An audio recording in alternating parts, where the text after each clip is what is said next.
Now Moses was tending the flock of Jethro, his father-in-law, the priest of Midian, and he led the flock to the back of the desert and came to Horeb, the mountain of God. Before this verse, there were beautiful patterns of history revealed in the first 2 chapters of Exodus. There was the time of Israel's rejection of Christ, just as Moses was rejected by his people. There was the church age after that, with the 7 churches of that age being seen in the 7 daughters of Reuel. With the church age ending, we are seeing the time when God is getting ready to redeem Israel and bring them out of their place of hardship and bondage, leading them into the kingdom age. Matthew Henry, and this is hundreds of years ago, partly clued into this pattern when he said the following: the years of Moses' life are remarkably divided into 3 40s. The first 40 he spent as a prince in Pharaoh's court. Think of Christ ruling Israel. The second, a shepherd in Midian. Think of Christ in a Gentile-led church. And the third, a king in Jeshurun. Think of Christ on his throne in Jerusalem. Israel has not been forgotten by him. Their time of trial and testing after exile will come to an end. It is pictured in Moses' next portion of life, in which the call to that life begins to be seen right now.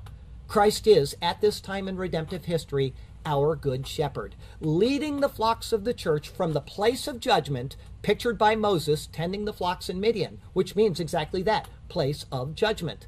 Moses is tending to the flocks, but immediately a new name is introduced: Jethro.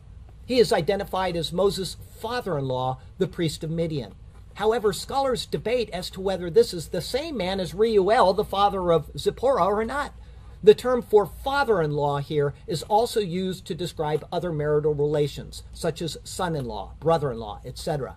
Some argue that if Reuel was older when Moses married his daughter 40 years earlier, then this may be his son or his nephew who has become the priest in his place. Without getting bogged down in that, what the account asks us to do is determine the meaning of the name, not really how he's related to Moses. Reuel means friend of God. That is the father of Zipporah. And he was used to picture the corporate body of people from whom the collective church is derived. As the 7 churches are the friends of God, they willingly invited Jesus into their home, just as Reuel willingly called Moses into his. Now we have this new figure, or at least a new name, Jethro. This comes from the word yatar, which means to remain over or to be at rest. The Ha Theological Word Book of the Old Testament submits that it refers to one portion of a quantity which has been divided. Generally, it is the smaller part, and sometimes it is the part of least quality. Therefore, Abarim translates the name Jethro as remnant. If Reuel was there to picture the time of the church age, then Jethro must be introduced for another reason. If the church age is ending and God is ready to restore Israel to its inherited place in redemptive history after the tribulation period, then his name must be tied to that. This word, yatar, from which Jethro is derived, is used in Ruth 2, verse 18, concerning the food which Ruth had taken and kept back for her mother-in-law, Naomi. There it said, so she brought out and gave to her what she had kept back, yatar, after she had been satisfied. That was a transfer of food from a Gentile to her Jewish mother-in-law. That story, if you know its meaning, showed Naomi is picturing Israel in captivity awaiting their restoration, which came at the end of the story. This word, yatar, is also used in this set of verses from Ezekiel 39, which is happening in our lives right now. When I have brought them back from the peoples and gathered them out of their enemies' lands, and I am hallowed in them in the sight of many nations, then they shall know that I am the Lord their God, who sent them into captivity among the nations, but also brought them back to their land and left none, that word yatar, of them captive any longer.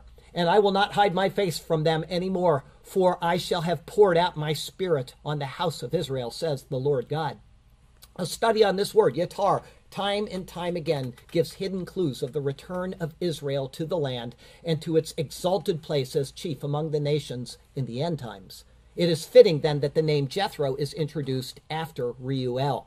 There is the church age, Reuel, and then there is the restoration of the remnant of God's people, Israel, pictured by Jethro. Seemingly unimportant names actually bear directly on what is about to transpire and what will continue to occur even thousands of years later. Every detail fits like a God-manufactured glove, perfectly aligning with his redemptive plan.